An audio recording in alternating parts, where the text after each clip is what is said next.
Hello and welcome to Governance Now TV. Today we are going to conduct a reality check on the state of security in Delhi. As everyone knows that the city is getting ready for the Commonwealth Games scheduled in October, and the administration is busy getting the look of just about everything right before the big event. But it seems the adequate attention is still not being paid to the basics. This is the interstate bus terminal at Kashmiri Gate, just a stone's throw away from the metro station. You need to pass through this strategically placed metal detector to enter or exit the premises. But the other day, as I entered the terminal, I found something amiss. I found that the lady constable stationed there did not bother to check any of the passengers passing through the metal detector.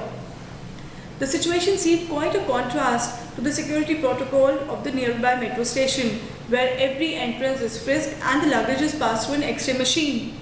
I had an appointment at the first floor of the terminal, so did not have the time to look into the labs. But when I returned after an hour, I found that the lady constable was no longer alone in handling the rush of passengers with heavy bags.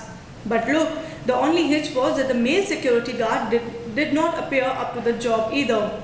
In fact, he appeared blissfully unaware of anything at all. He was positively sleeping on the job.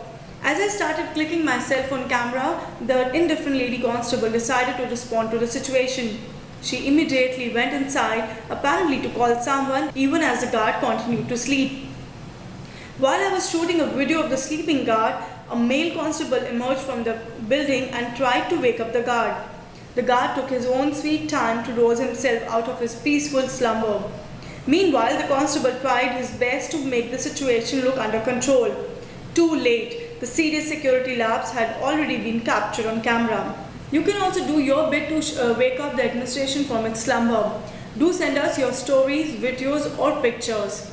That's all from us for this edition of GNTV.